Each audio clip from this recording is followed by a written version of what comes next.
بسم اللہ الرحمن الرحیم۔ السلام علیکم ورحمۃ اللہ وبرکاتہ۔ صادق ٹی وی کے نورانی قاعدہ سبق نمبر 28 میں آپ کو خوش آمدید کہتے ہیں۔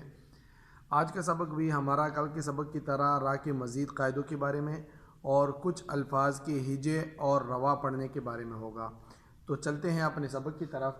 را کے مزید قاعدے، اس میں ہم 2 قاعدے بیان کریں گے اور پھر نیچے جو ہے کچھ ایسے الفاظ جن کے جو ہے ہجے کیسے کی جاتی ہے اور ان کو روا کیسے پڑھا جاتا ہے۔ تو سب سے پہلے ہم را کا ایک اور قاعدہ بیان کرتے ہیں کہ را ساکن سے پہلے حرف پر حرکت نہ ہو، یعنی را ساکن ہے، اس سے پہلے والا حرف جو ہے اس پر بھی حرکت نہیں ہے، وہ بھی ساکن ہے، اور ایسا صرف ہوتا ہے وقف کی صورت میں۔ تو پھر اس سے پہلے والے حرف کو دیکھا جائے گا کہ اس پر زبر ہے یا پیش ہے۔ اگر اس پر زبر ہے یا پیش ہے تو پھر را پر ہوگی۔ اس کو یوں مثال سے سمجھیں، جیسے لیلۃ القدر، اب یہ یہاں پہ وقف کی صورت میں ہم اس کو موٹا پڑھیں گے را کو، اور اسی طرح بکم العسر۔ اب ہم نے یہاں پہ دیکھا کہ را سے پہلے والا حرف جو ہے وہ بھی ساکن ہے، اس پر نہ کوئی زبر ہے نہ پیش ہے۔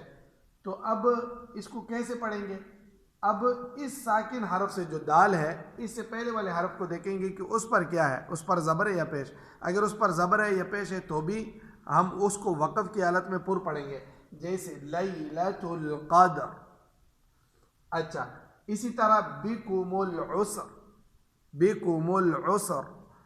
اب یہاں پہ را سے پہلے حرف جو ہے وہ سین ہے مثال کے طور پر، اب وہ بھی ساکن ہے، اس پر نہ زبر ہے نہ پیش ہے۔ تو اس سے پہلے والا حرف یعنی سین سے جو پہلے حرف ہے عین، اس کو دیکھا ہم نے اس پر پیش ہے، تو یہ زبر کی مثال ہوئی اور یہ پیش کی مثال۔ لیلۃ القدر زبر کی مثال اور بکم العسر یہ پیش کی مثال۔ تو ہم اس کو وقف کی صورت میں کیا پڑھیں گے؟ پر پڑھیں گے۔ اور اگر اس سے پہلے والا حرف مکسور ہے یعنی زیر ہے تو ہر صورت میں پھر جو ہے وہ اس کو باریک پڑھیں گے، چاہے وہ وقف کی حالت میں ہو یا جیسے ذی الذکر، ذی الذکر، صاد والقرآن ذی الذکر۔ اب یہاں پہ ہم نے را سے پہلے والے حرف کو دیکھا، کاف وہ ساکن ہے، اور اس سے پہلے حرف کو بھی دیکھا تو اس پہ جو ہے کسرہ ہے، زیر ہے، تو اس کو ہم باریک پڑھیں گے۔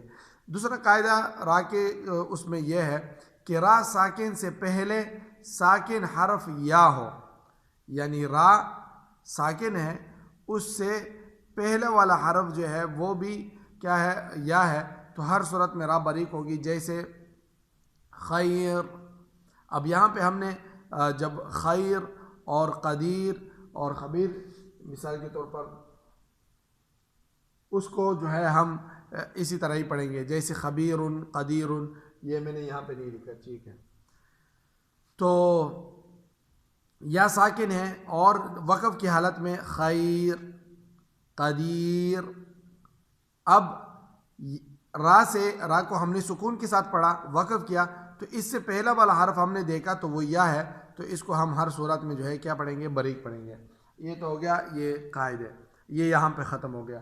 امید ہے کہ انشاءاللہ آپ نے ان کو صحیح طرح سیکھا ہوگا۔ بعض الفاظ کی ہجے ہم کیسے کریں گے؟ یہاں پہ ہے من راق، من راق۔ اب اس کی ہم ہجے کریں گے، میم نون زبر من، را الف زبر را، من را، من را، قاف دو زر قن، من راق، وقفا من راق۔ اچھا، یہاں پہ یہ وضاحت ضروری ہے کہ یہاں پہ سکتہ ضروری ہے، نون ساکن کے بعد سکتہ ضروری ہے، یعنی آواز کو بند کر کے سانس کو جاری رکھے، من راق، ایک آواز سے اور آواز کو ایک سانس سے اور آواز کو بند رکھے۔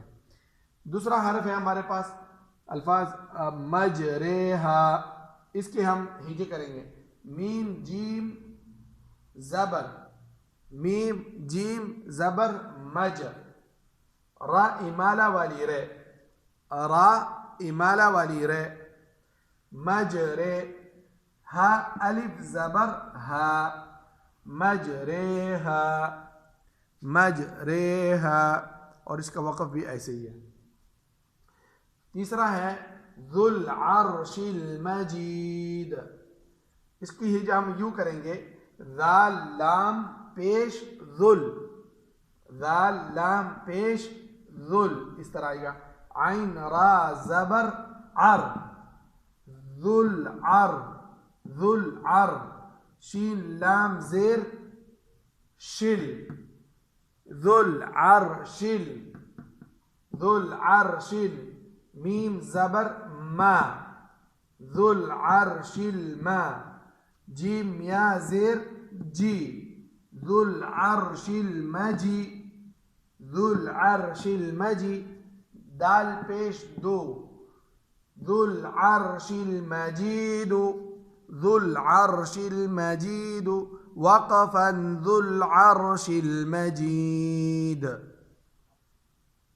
اچھا، اور چوتھا لفظ جو ہے رب ارجعون، اس کی ہجے یوں کریں گے، را با زبر رب، با را زیر بر، رب بر. جیم زیر جی، رب ارجی. عین واو پیش عو، رب ارجعو. نون زیر نی، رب ارجعونی. وقفا رب ارجعون. یہ ہے آج کا سبق ہمارا. امید ہے کہ آپ کو جو ہے پسند آیا ہوگا اور آپ نے سیکھ لیا ہوگا. اسی طرح جو ہے آپ اپنے بچوں کو اور اپنے طلباء کو اس طرح سکھائیں، اور اس کی ہیجے اور اس طرح راگ کے قاعدے اور جو ہم نے پڑھے ہیں ان کی مشق بھی کرائیں. اس کو لائک کریں، شیئر کریں، اور اس کو صدقہ جاری سمجھ کر جو ہے دوسروں کے ساتھ اس کو جو ہے شیئر کریں. جزاکم اللہ خیرا فی الدارین.